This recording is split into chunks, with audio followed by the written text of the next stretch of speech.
is a meeting of the Charter Review Committee. Where's my agenda? Okay.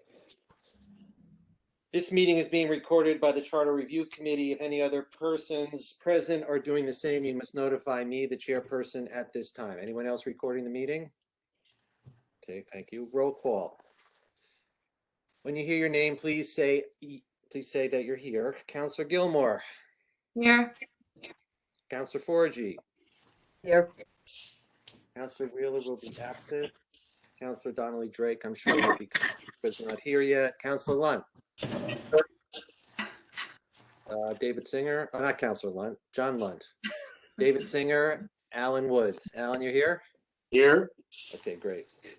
All right. Accept the minutes of March 29th, 2021. Can I hear a motion? And So a moved. second? So moved, 4G. Okay. How about 4G seconds? Is that all right? Yeah, that's perfectly fine.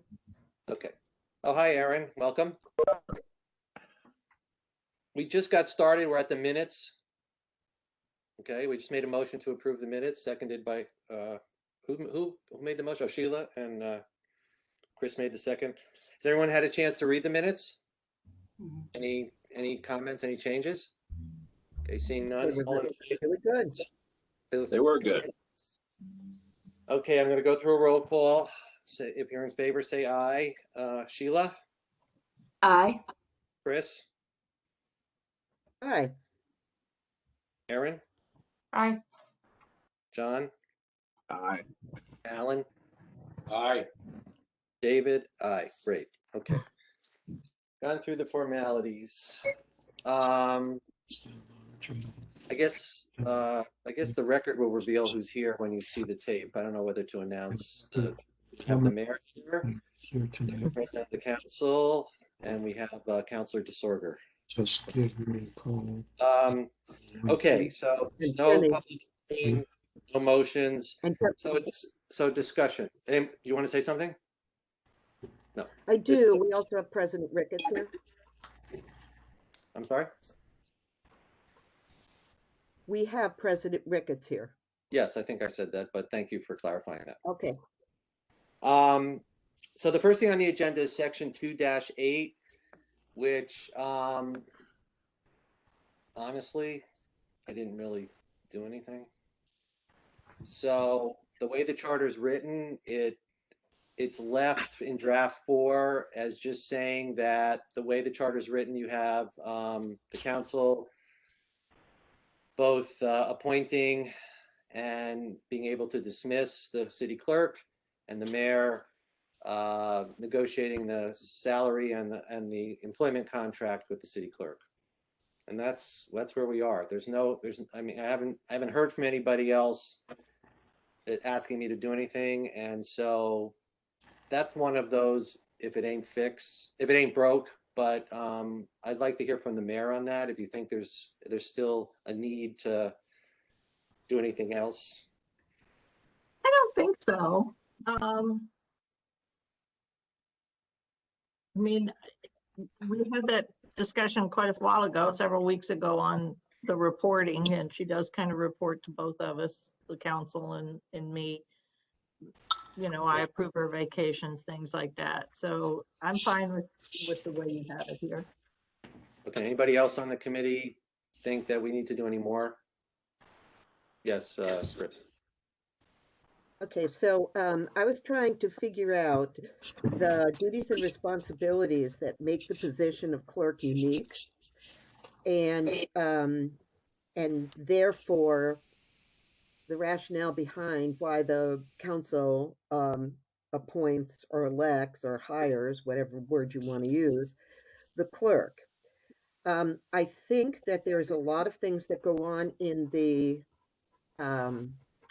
clerk's office that are statutory. If you go back to the old forms of government, the clerk was always elected and answerable to the electorate. And so there was a lot of statutory work with records and, you know, those types of things, and notices and stuff like that. I think what differentiates, and I wanted to propose one minor change, I think, or perhaps the council can take this up. I think what differentiates everything here, or what confuses everything here, is that in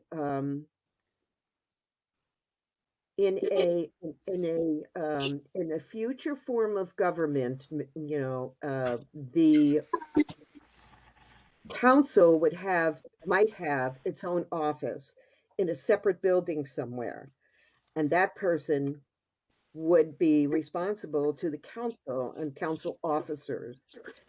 In the town, the city, the entity for the hiring and firing maintains an HR office, and the HR office can also be used for counselors if they have questions, if there's hiring practices, if the school committee needs advice, those types of things. The HR is there as a resource for council, which is one side of government, versus mayor, which is the other side of government. So I'm actually seeing that it's discrete, that the council, the city clerk is really the person um, that becomes the major employee of the city council. But we don't exist as a separate entity. We exist as part of the entity, and therefore the HR and everything else that's being used right now is for all of us. So I would just I'm maybe that's a long-winded way of saying that I think that the council president and the council should be responsible for the administration of this employee through the HR department and not through the mayor. And again, I'm envisioning something that goes a little bit forward, um, and that in the future may look a little bit different. But I really am trying to think of a totally discrete function that the clerk performs for the mayor. Now, there's a point where people talk about institutional knowledge, and the clerk carries a lot of that institutional knowledge in the office. But I still see that the institutional knowledge is available to anybody who wants it. I'm just thinking that the council should be the one that if the clerk is definitely they're appointed, and they should be the one to do the management and sign the contract and all of that other stuff. Thank you for letting me speak to that. That's my thought. Perhaps it'll happen in the future. So do you have a suggestion? Yeah, my suggestion right now is that the charter language change I guess the charter language changed somewhat to allow for a very discrete description of the clerk and all the functions, and that the clerk's position is appointed by the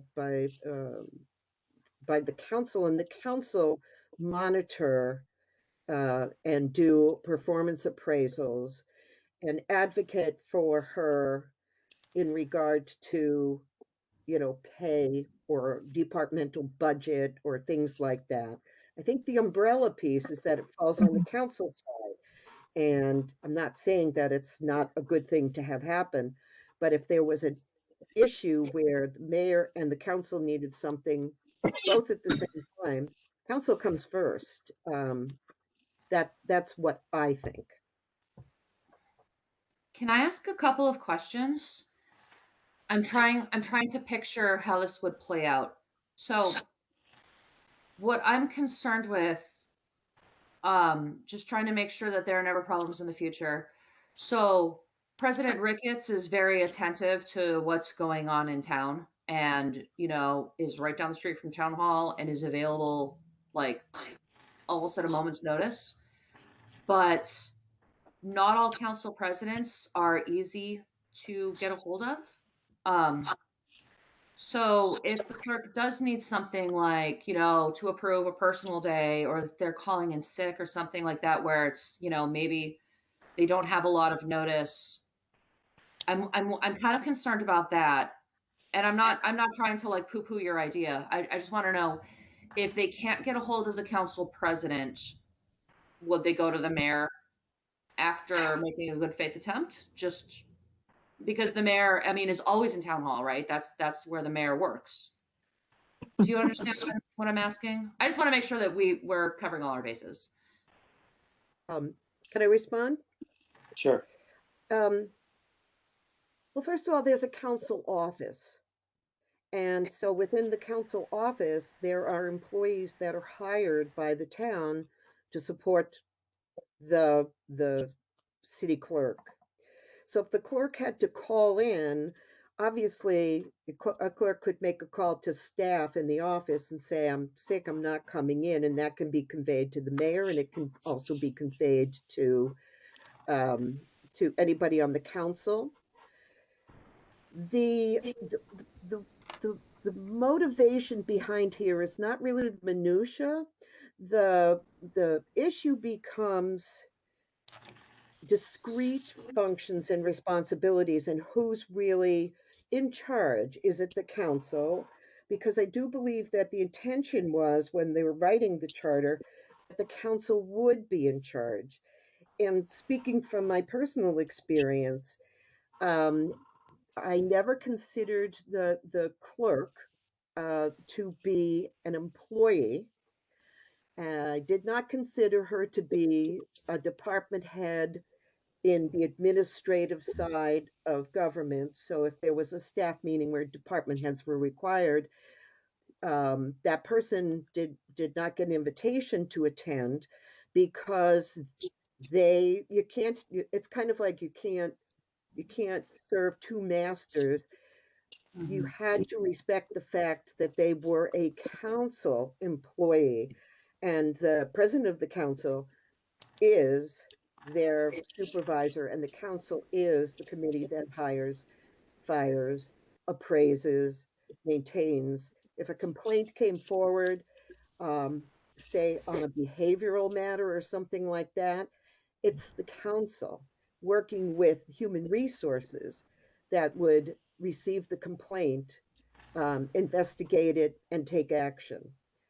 I'm looking at discrete. I'm looking at who you're reporting to, what are your duties and responsibilities, and how can the council and the clerk and the mayor define those better.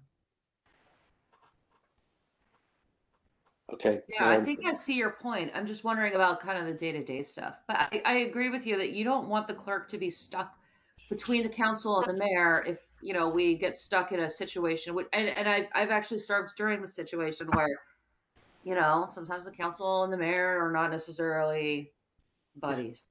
And I think that, it's possible that could happen again in the future where, we don't want people to get caught in the middle. I just want to make sure that we're working efficiently. Agreed. Any thoughts from other members or the mayor?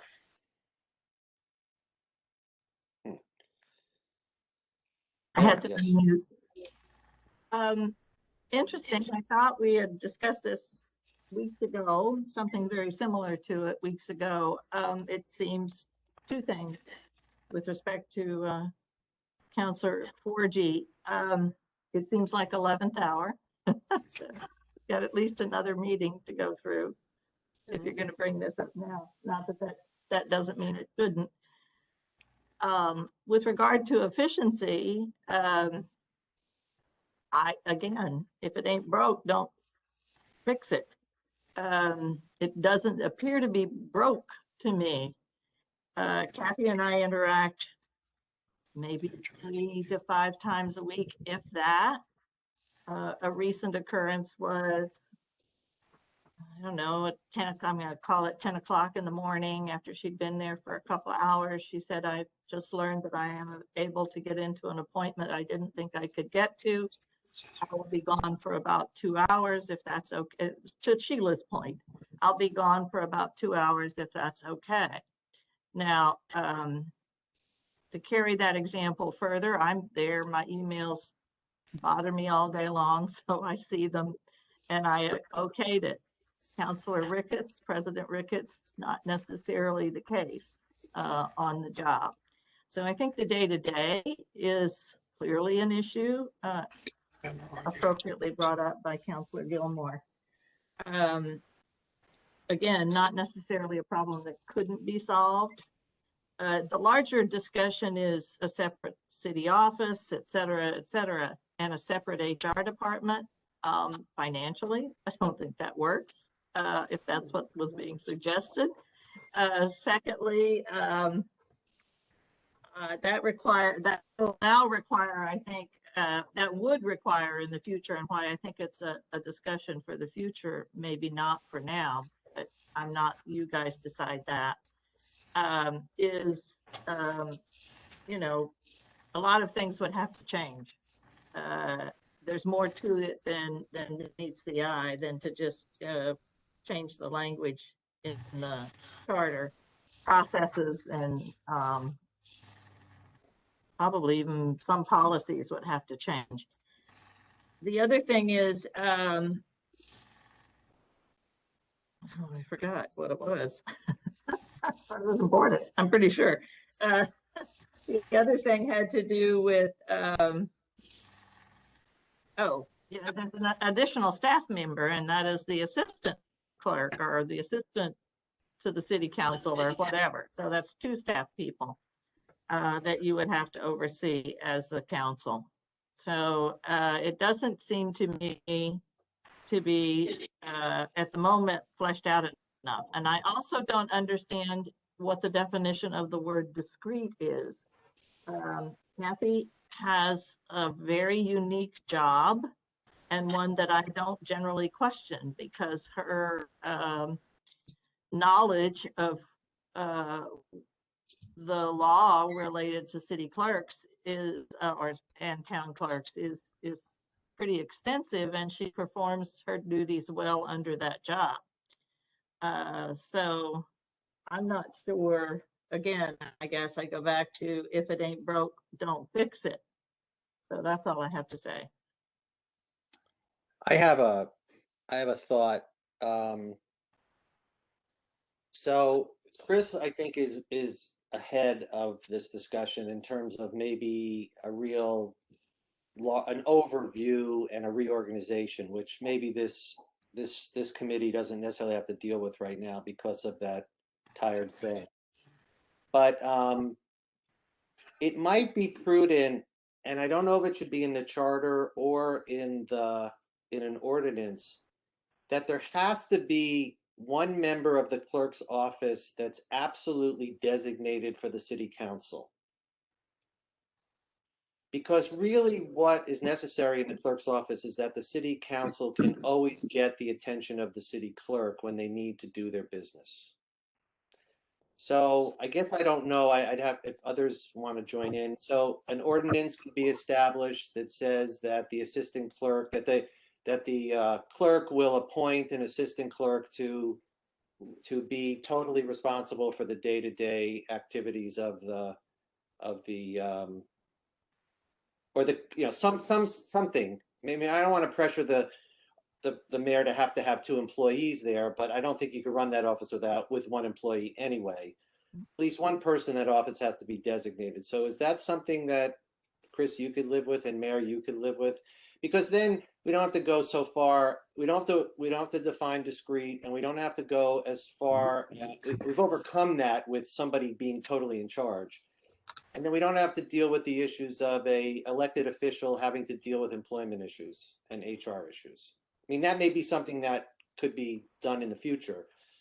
But I'm thinking that the only time when I was on the council that I ever had a problem was that the mayor and I needed the clerk's attention at the same time.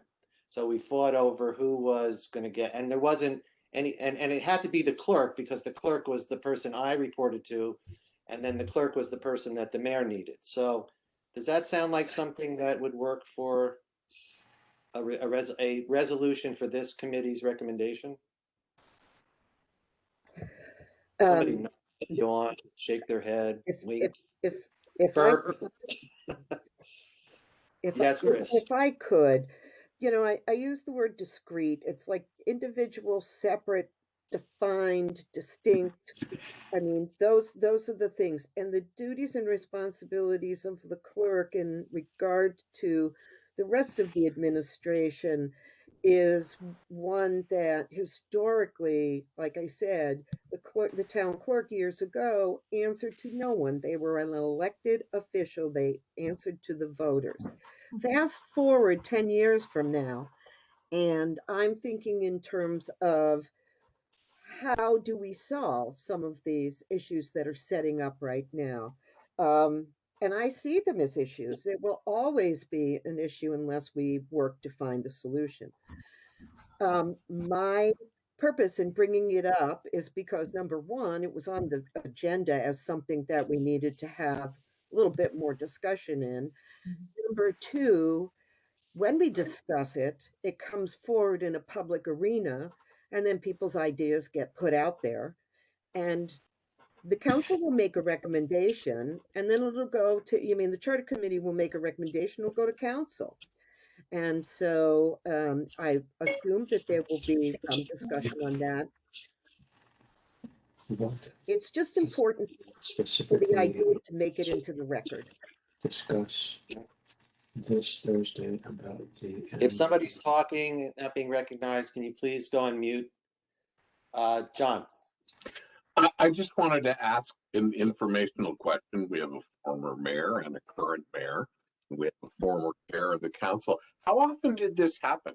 How often was there a conflict like this? We have a current president, but she can't really talk to us now. So, Oh, Do you- yeah. I mean, is this something that happened all the time, Chris? Is it something Well- that happened all the time, David? Mayor, do you see that happening a lot now? I'll let Chris answer first. She brought- Okay, thank you, Mayor. I will tell you that right out of the box, this was an issue for the newly formed council. Okay. And for a while, it was a real political hot potato because we had a clerk in place that was considered to be the clerk in the town, because we're going from town to city. So they were considered, that was a position. They were part of the structure. They worked under a town manager. They had very discrete duties, and they had autonomy in regard to some of the pieces that were out there. For instance, the clerk does elections. Neither mayor or council have any say on the election process. But the issue arose right out of the box because the council, at that time, if I remember correctly, did not want to accept what the charter had said in regard to keeping the same person. And that presented a political argument. And so there were people that were saying, well, the person is in there and they're doing X, Y, and Z. And there's other that say, fine, we inherited that, but this is our employee.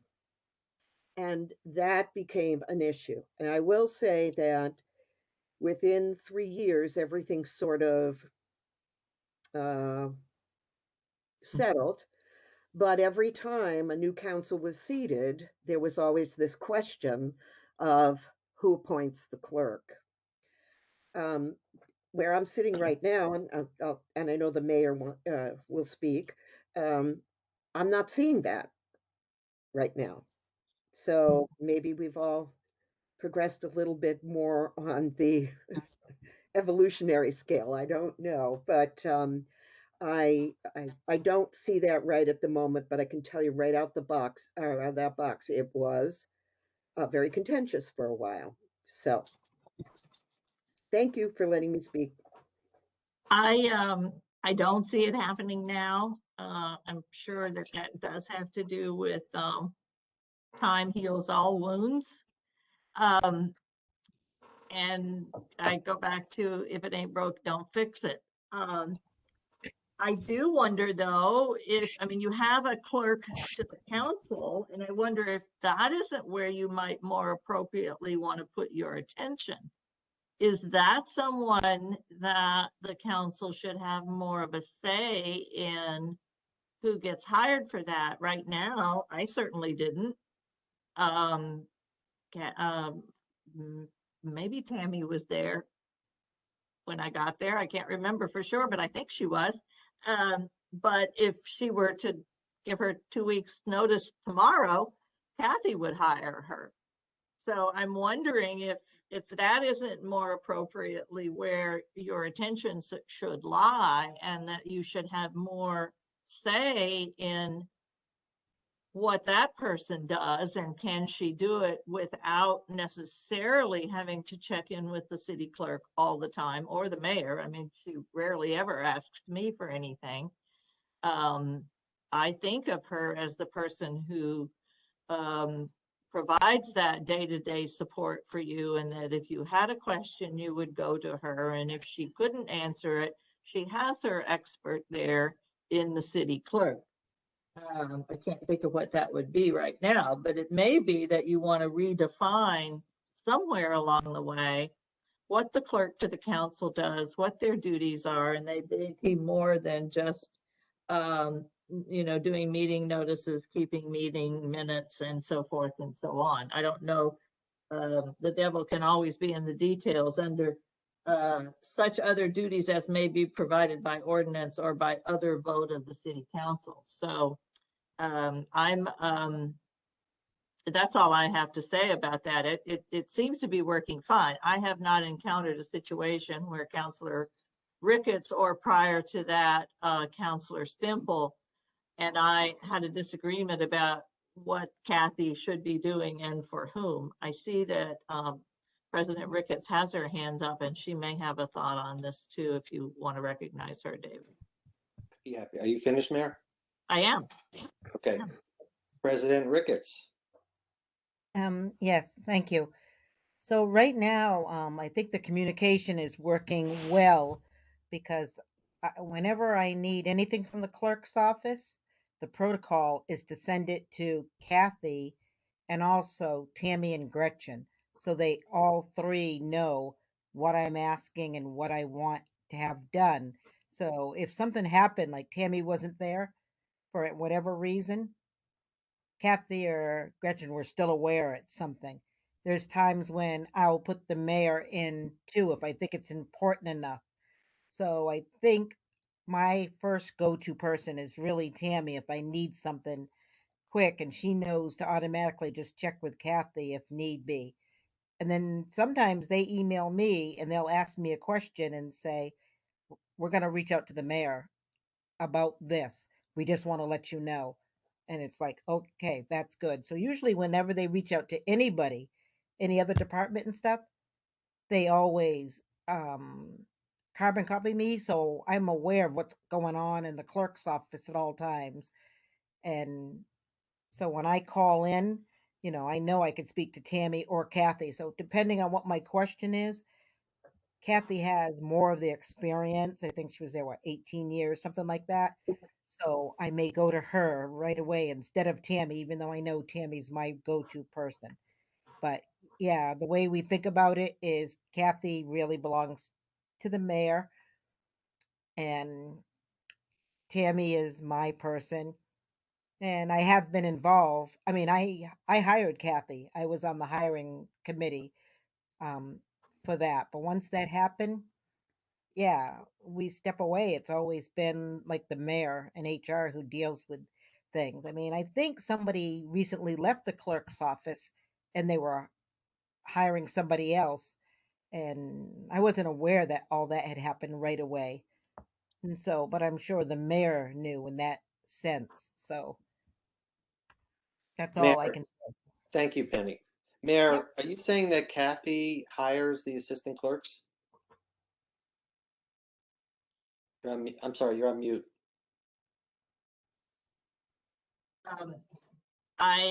Yes, the person that Penny is referring to, I forget.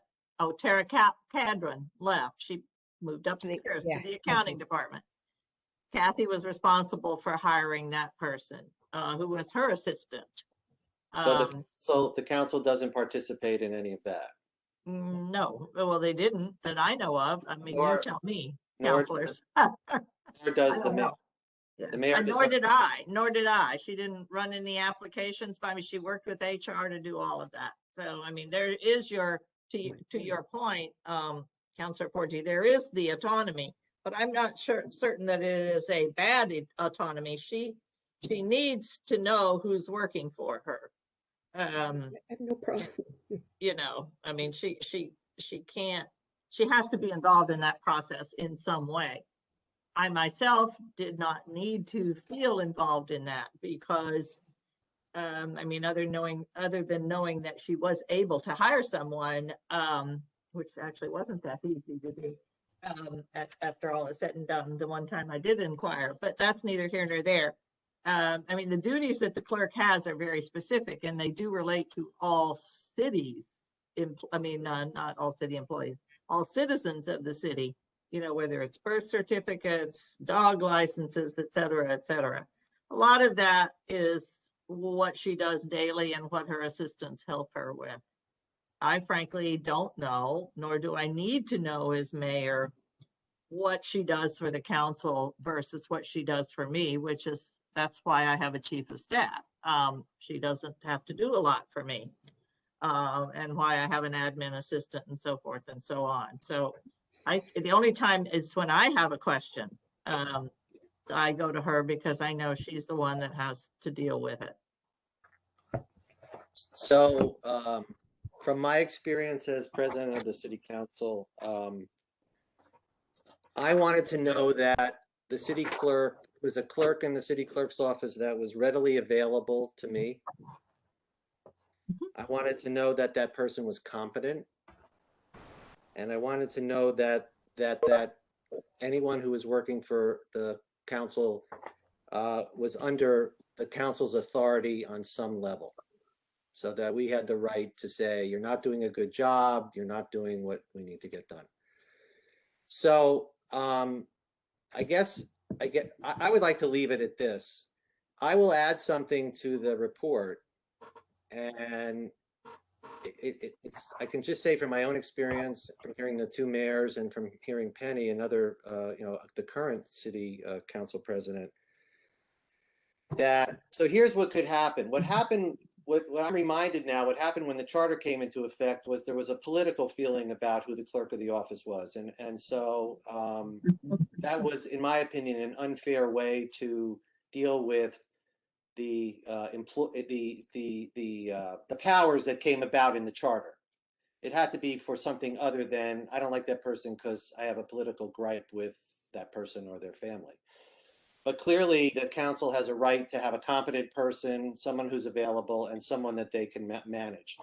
So my only question is to this group, as we end this discussion, I could say that it could be written in at the charter level, this that I'm saying, or it could be done by ordinance as the charter allows. So it's one or the other. So if the current council would like to put something in the charter that says, that's a bold statement, that there has to be someone in that office that's available, competent, and under their direction, not competent, but under their direction, so that, because not that it bothers me, but if Tammy were to be the clerk of the, it is the clerk of the city council, and Tammy's not doing a good job, then the city council has to go to Kathy. And that's not a great chain. That's like in the school system where if you don't like what somebody's doing, you have to go to the superintendent because that's all the school committee can talk to. I would rather that the city council has some ability to control that someone in that office has to do the job for the council. No ifs, ands, or buts about it. So is it okay? We don't, unless you think we should take a vote on it, are people just by your silence okay with me adding that into the charter, into the report? Yes? Okay.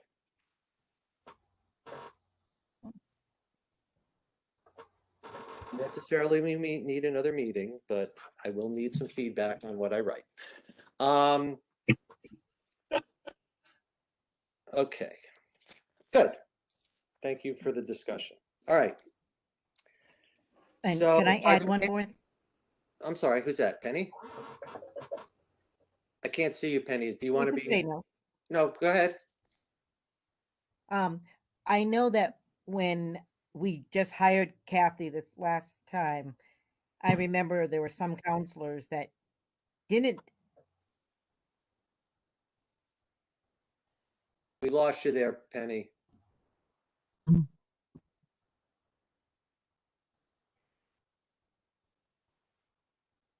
Go ahead, try, Penny. Penny, can you hear me? We can't hear you. All right, Put it in the chat. Maybe she's looking. I'm sure it's a great story. It looks like it. It has hand gestures and everything. She's not looking because she's very passionate about this story. Couldn't hear you. I hate to see her repeat. All right, I'll go into the chat. I got it. Got it, David. Okay, thank you.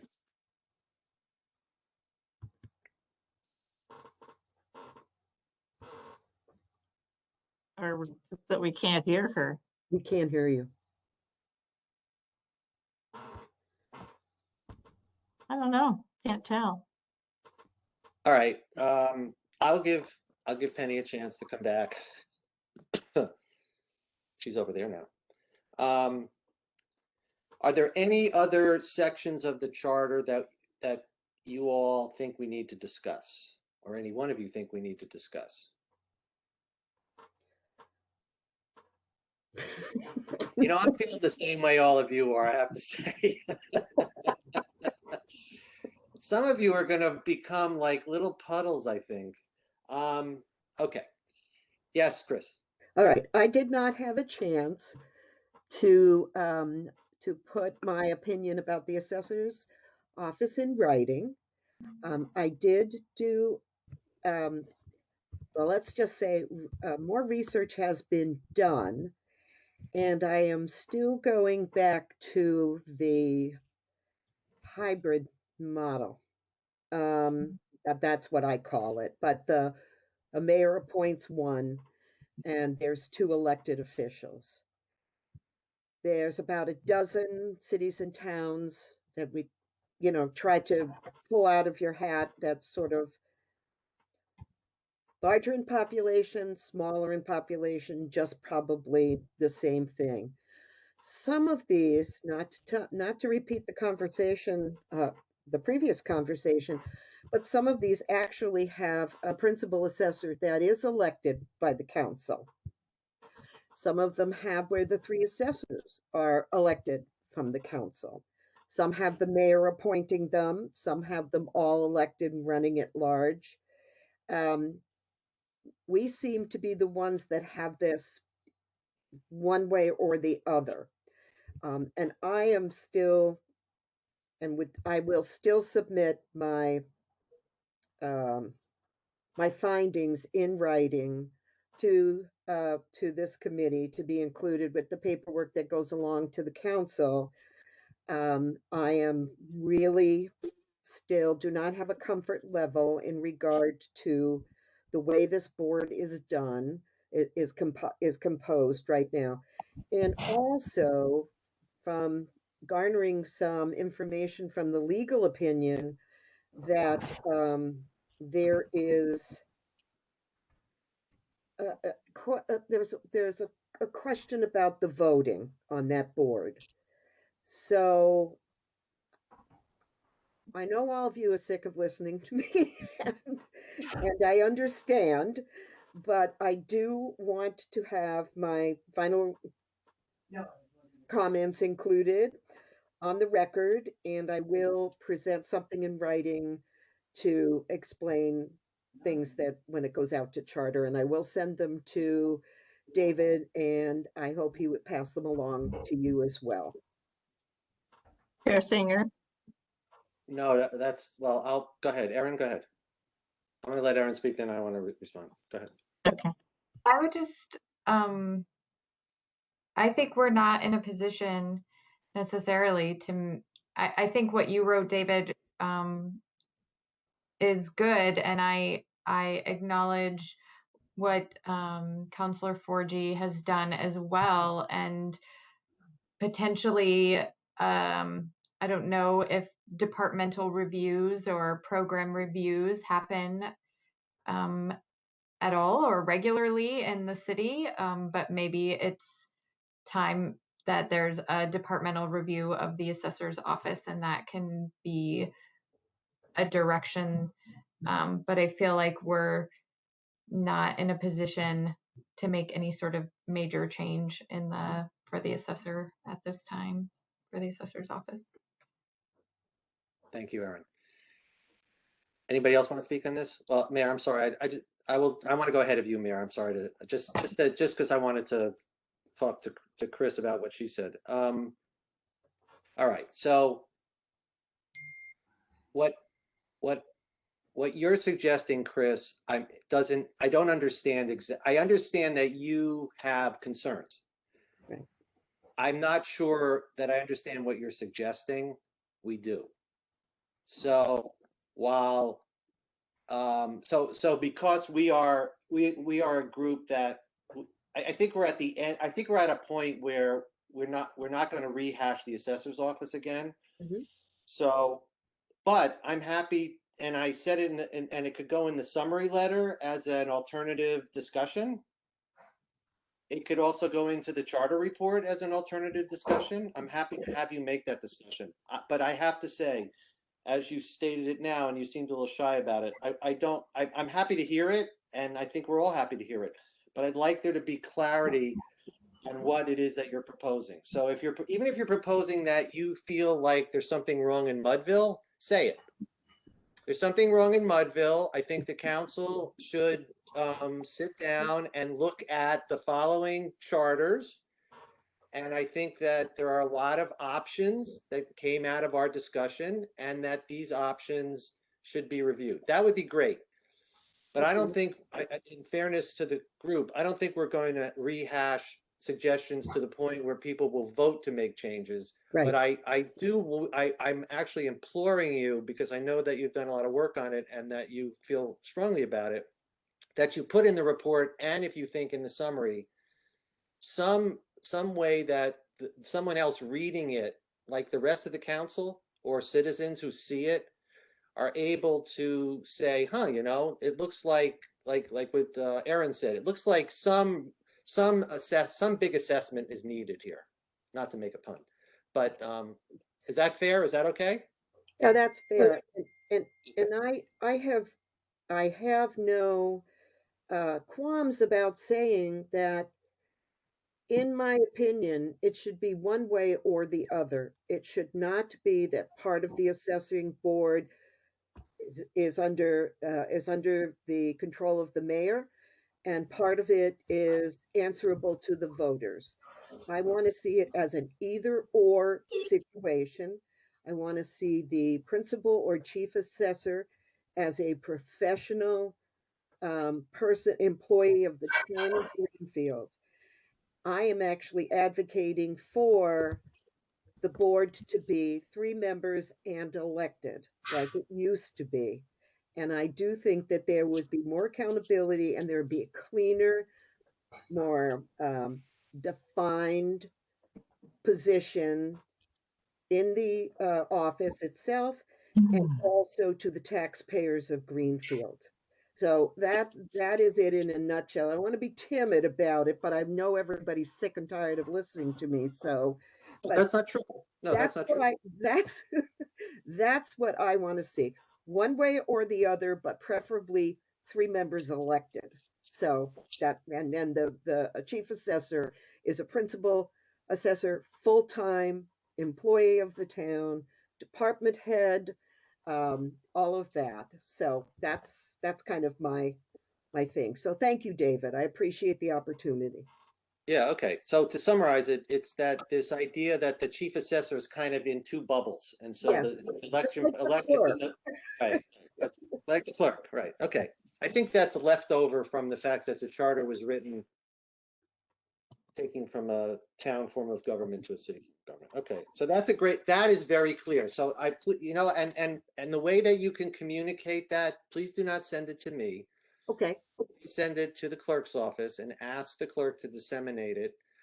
I will then take it, because I have the documents, and I Okay. will amend them to send out for people to see how I incorporated them into the documents. Is that fair? That's But good. I have to say, based on a warning that I gave everybody, this has to happen pronto. I will try very hard to make it pronto. Well, I don't want to leave it out. If you feel that strongly about it, I really don't want to leave it out, but I don't want to will- leave it out either. Yeah. No Okay. pronto, no entry. Okay. Okay. Okay, great. Anybody else have any other part of the charter that? If I Yeah, may speak to the I'm last. sorry, Mayor. Yes, I'm sorry. Thank you. Thank you. I think what I have to say will make Councillor 4G and perhaps you, Chair Singer, and the rest of you very happy. I did do a second round, actually speaking to Attorney Rose Crowley, who did the opinion and got a little more clarity on it. And what she had to say was, yeah, I will cut to the chase. We had a lot of discussion, not the least of which was, it sounds like you have a very good chief assessor. Hang on to her because they are very hard to find. And that is somebody that deals with a lot of cities and towns across the Western Massachusetts, particularly on this kind of issue, because that's one of her specialties. So, but aside from that little plug, what she said was, in her opinion, what the city needs to do is, one, increase its board membership. To be, her preference is they are elected, but it could be either or, but her preference is elected. That certainly would be mine as a citizen. And that the chief assessor is there in what I think I described once before as the advisory capacity to them, and does not vote at all, has no voting power whatsoever. So the people who vote are the assessors who have been elected. She's there to keep them in line and explain to them the law when they want to exceed the law.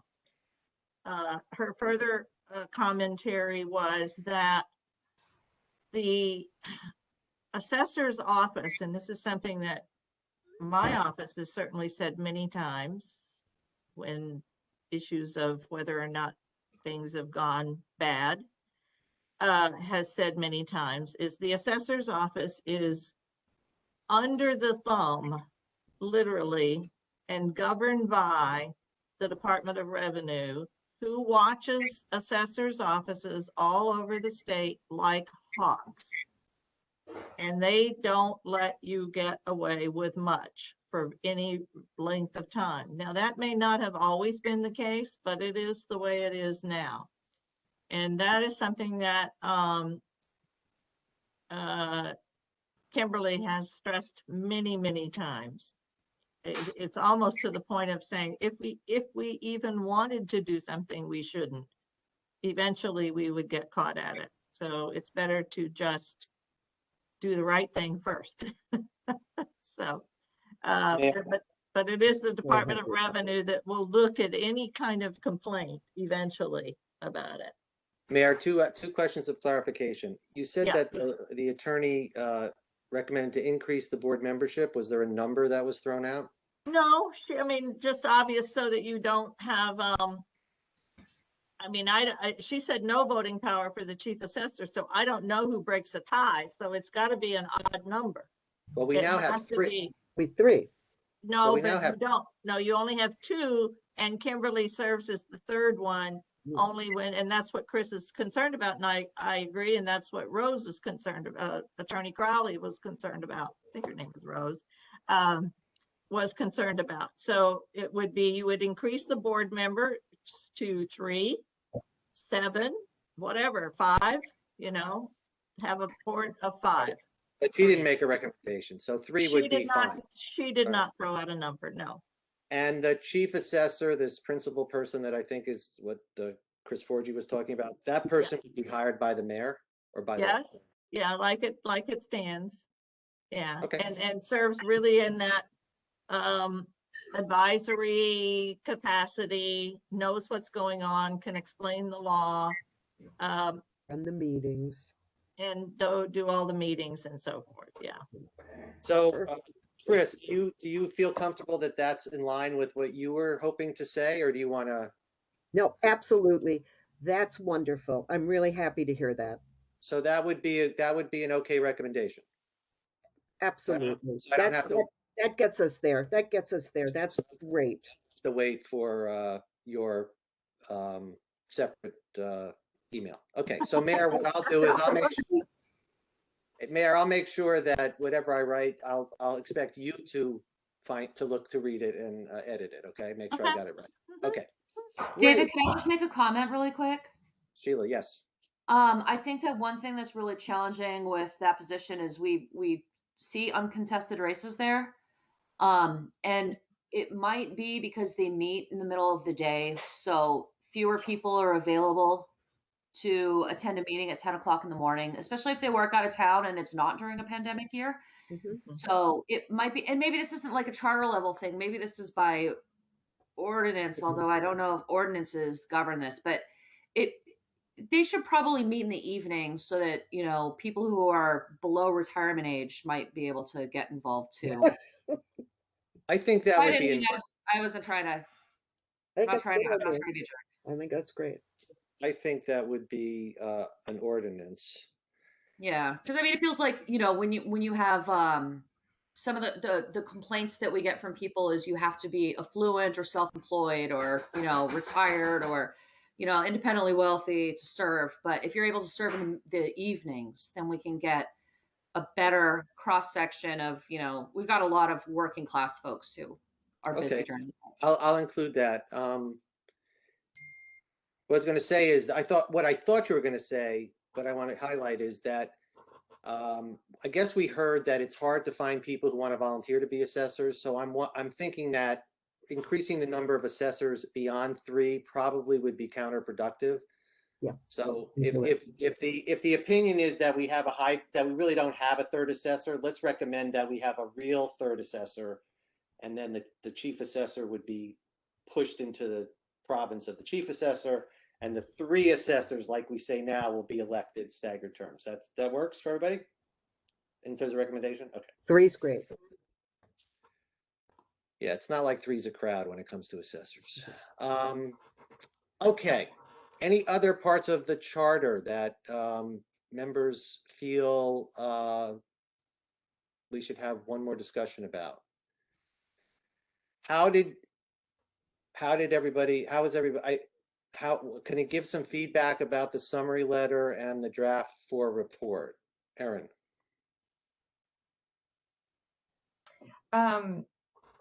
Overall, I thought the summary was good. The one bit is you outline some sections we discussed in detail.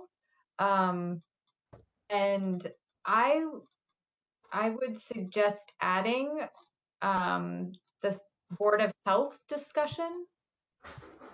I just feel like we spent quite a bit of time there. Even though it sort of came to a, you know, there's not much to change, but I just feel like that is an important, I don't know, we just spent a lot of time on it and I think it deserves a little bit. No, thank you. That's good. I thought about it, but I reached the conclusion that you just said, which was that we made such a final decision about it but I don't have a problem with, so would that mean attaching the suggested changes and those kinds of things, or just highlighting that? Because I wrote in the report more, the report does have some detail about the suggestions that the Board of Health should be the hiring, and then I go on to say that kind of wasn't, that we all felt like, and especially with the pandemic, I'll tell you what, is there something that I'm not trying to put you on the spot, but is there something that you feel comfortable writing that you want to share? I couldn't do any more to it than I did in the report. And so I felt like when you read the report, you'll see that it ends with keep it the same, whereas the other provisions that I spoke about are definitely suggesting changes. And that's why I highlighted those 4. And I was wondering if there were although there are others, like, I think there were 5, right? There's the whatchamacallit, Public Safety Commission. Yeah. I highlighted that. I highlighted the assessors. Assessors. I highlighted the ranked choice voting. and then I highlighted 7, 7, and 7A. So you may But want to again, if read you- the assessor portion, but other than that. Yeah, that's going to have to be revised and Yeah. in both in the summary. But I'm happy. I want you. Well, we'll talk about how we're going to end this. But I'm happy to take a suggestion from you if there's something I missed or something you want to add. Okay, that's okay. That's okay with me as the chair. I don't see why it would be a problem with the committee. But I'll tell you the reason I thought about it, and I agree with you. But the reason I did it was the finality of the decision. And I didn't think that anybody would take up the suggestion at this point. So I felt like it was was something that's why we're the committee. We kind of filter, But again, Yeah. if there's something you want to say, send it along. I'm happy to so think about it. Looks like you're thinking about it. So Yeah, I mean, I think you may be right, David. I'll take another read on it, but I think you may be right that because we sort of tied that up with a bow, we can probably get away with not saying anything beyond what you put in the draft for. So okay, but your opportunity is there. Maybe a sentence just saying that we had a lengthy discussion might be enough, so that people know we didn't just speed through it. I think I said that, but again, I'll look and see if I did or I didn't. I want to say this, that Glenn's suggestion, I think we gave it, we were open about it, we listened to it. It wasn't dismissed. It was more that the suggestion didn't feel with the strong mayor and the way the government's currently set up, that was the right way to do the business. That if the council wanted to create a health department, that might be a different story. Then all bets are off. But again, please add something, and I'm happy to look at it. Anyone else have anything? I was hopeful that the summary report, which I did reread until my eyeballs were facing that way. I hope it was clear. That's my first goal. And then, of course, if there are things that you want to discuss, whether I said them properly or not, let me know. Now's a good time to let me know, because it's harder to do it. Kathy's very strict about us communicating by email, in case you haven't noticed. I feel like we're sitting pretty. Alan? Yeah, there were an email circulated today that was apparently in response to your report, and most of everything I felt you did a great job with. There were a couple of phrases that were picked out that it was suggested that should not be used in reference to referendum and initiative petitions. And I guess I agree with one of those suggestions that the phrase a likelihood of success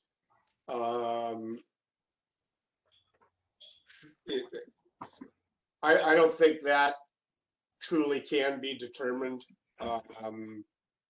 ahead of time by a number of signatures or anything like that. And so I would agree with not using that terminology. But the other phrase, I do believe that your description, a measured degree of initial support,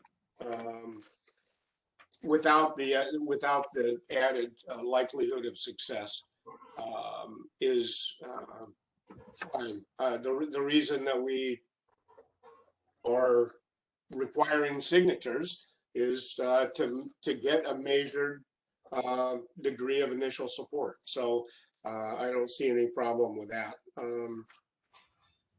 But the rest of it, I thought you did a great job with it. Thank you. I want to explain why I put that in, because we'll talk about I forwarded Al's comments. I guess what I was trying to say was that as the council probes where the threshold should be. The question is, if 400 people sign a petition, is there really at that point any likelihood of success? So is it fair for the measure to be suspended for a long period of time because 400 people sign a petition, or 600 people in the case of Al's suggestion, sign a petition, where, as with the library, they needed almost 3,000 votes to succeed, and they only had 400 votes on a petition. So that suspended a measure for 7 or 8 months. So I was saying that not that anyone gets to judge the likelihood of success, but that, and maybe I didn't say it clearly enough, but that was my intention. I'm happy to take it out because I think the other phrase kind of is the same trick. So measure, But the reason I measure put it degree. Yeah, the of reason I support. put it in was to say, if you come to the council with 1,200 signatures on a petition, and the council's about to consider is it going to reconsider it? The council will see that there's 1,200 signatures. There's a likelihood of success if it goes to the ballot. If there's 400 signatures, that's not a message of any kind. So to me, so why would the council reconsider it? They would send it to the ballot and take their chances. But I'm Yeah. happy to delete it, and I know that Al would be happy if I deleted it as well. So, but I was struggling with the definition. I'm a lawyer. I see that kind of phrase, so it was just a way to give the council a way to determine, what would be the threshold. But anybody, does anybody else have any opinion about it one way or the other? If it goes out, is that okay? Does somebody want to keep it in, for example? Okay. Then that will be out. Thank you for the feedback. Anybody else want to talk about the summary letter, or just give me some feedback that it was in your own minds. Is everybody willing to sign on to that letter, by the way? Is that can we all say that this is all of our opinion? There's no need, and if nobody wants to, and again, Aaron, I'll give you a chance. And I think whatever you say, Aaron, probably would be unanimously included. It's just that you want to elaborate. You're not asking for something that's, distinct. Okay. So, as it seems like since I have to rewrite some of the things, we may have to meet one more time just to vote on the report as a final report, and I'll send you the summary and that. I'll put all your names on the bottom of the letter, so we're all in this together, kind of a thing. But I want to know if there's anything else. Okay. I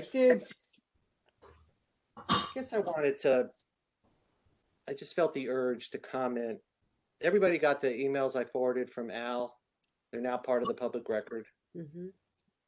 I know Al's on here, but I don't know if I'm going to give him a chance to talk, but he talked a lot today, so I didn't say very much, so I'd like to talk now. I think that Al, you're a good advocate, and I think all the things that you said are important, but I'd like to find the areas. I think that the committee and you agree that there has to be something in the charter that gives the people the right to protest their government. There's some statements here about quadrupling the number that was done with the library. Well, I think the library number was incredibly low, and we all agree that it was too low. I don't think the library, based on the final vote, that petition ever stood a chance, versus the biomass, which was a well-organized group. And by the time that petition was filed, they were ready to rock and roll. And that's why that one passed by a high percentage.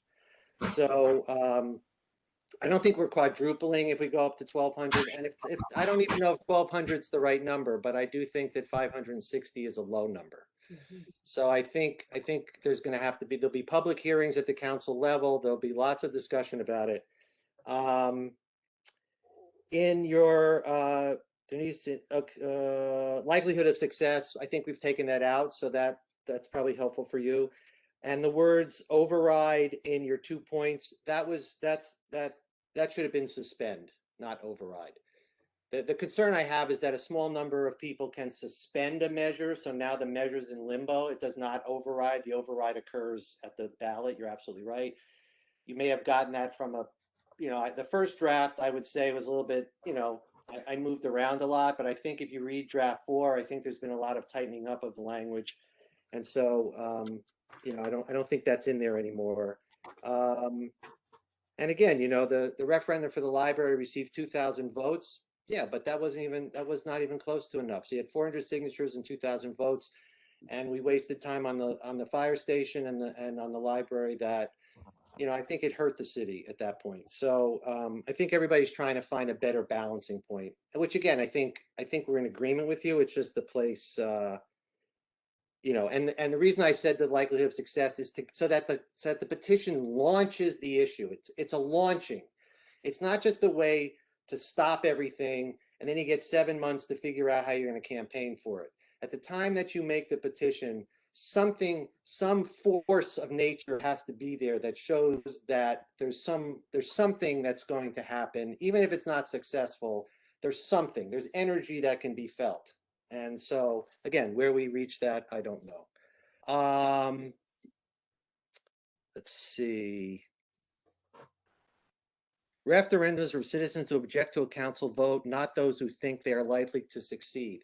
I don't agree with that 100%. I think based on, if any of the councilors want to say anything else, they don't have to succeed necessarily, but it can't just be that every vote of the council is protested and therefore suspended. So again, there's got to be a balancing point. I'm sure you didn't mean it quite that way, but that's I just want to make my point. The third rail of government, that was a malaprop. It should have been the third branch of government. I took it out right away. Some of my committee members and you yourself, Al, told me to take it out, which I did. So that's moot as far as I'm concerned. That was bad on me, shame on me, but it's not going to be in the final. I would say any previous reports, David, are moot anyway. I mean, those were draft reports. We worked on them. Things were changed and came up with a final report. So, statements made in the previous reports, I don't think are really relevant at this point.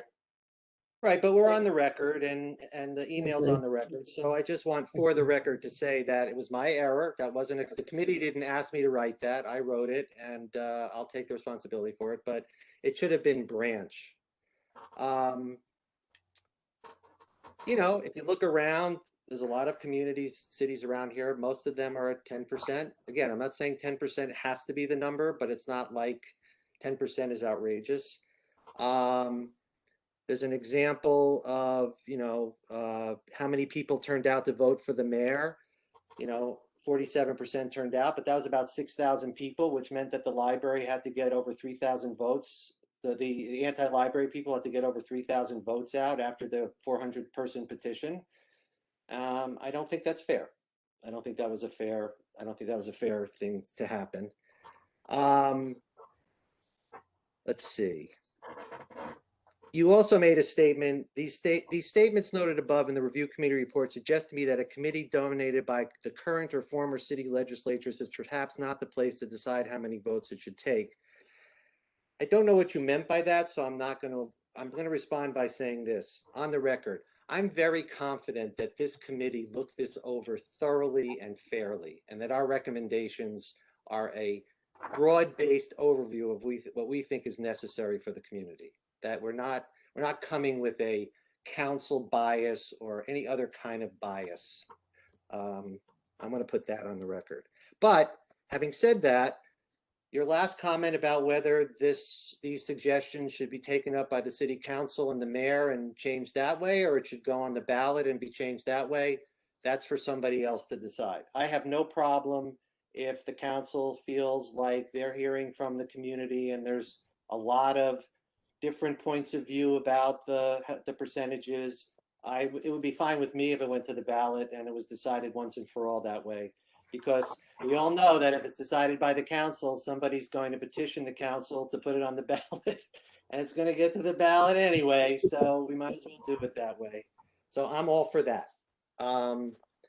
So those are my words as the chair. I don't have any other business as far as I could tell. I have to make these changes to the summary and the draft report. And I want to thank you all again. I'll say it over and over again. You've been a great committee. It's been a pleasure. And what I'd like to do the next time is I'll give you something that's called the final report and the final summary. It'll be ready to go.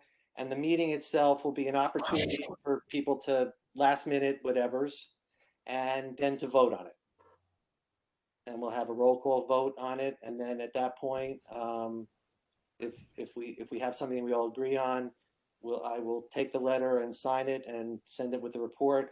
Tammy, by the way, is going to attach, I don't know how, but she's going to attach every single suggestion that came in, including the emails that came from Al today, to the summary report, because I imagine that in the future, as we started out discussing, there'll be people that will look back and say, holy mackerel, in 2020, they were talking about the same thing. How come they didn't change it then? So, you know, so it gives a historical reference, which I think was somewhat helpful to us when Chris sent us some of the communications from the other charter. So if is there anything anybody else wants to say? Can I make a shut up? request? What's that? Yeah. Can I make a request?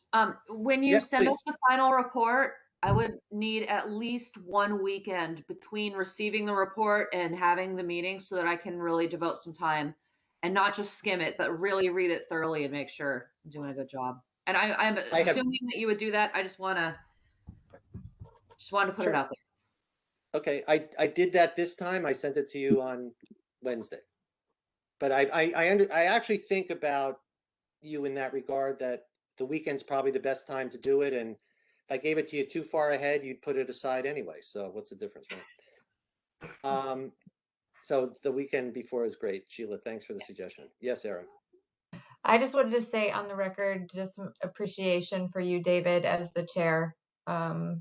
Huge heavy lift from you. I mean, we've done work, but you've done the heavy lift of all of this writing and compiling. And so just want to say that on the record. Thank you. Thank Appreciate you. it. Thank you, David. Thanks. Clapping. Clapping is heard. Put clapping in the record. Yes. Got it. Okay, thank you. On that note, I don't want anybody to say anything that's not nice. Let's have a motion to adjourn. So moved. So moved, moved. 4G. Or And, second Gilmore. Great. Okay, all in Second favor, Gilmore. raise your hand. Any Aye. opposed? All right, thanks, everybody. I'll see. Thank The next you. meeting, great. is two weeks from today. 2 weeks Last from meeting today. will be 2 weeks from today. I promised April we'd be out of here.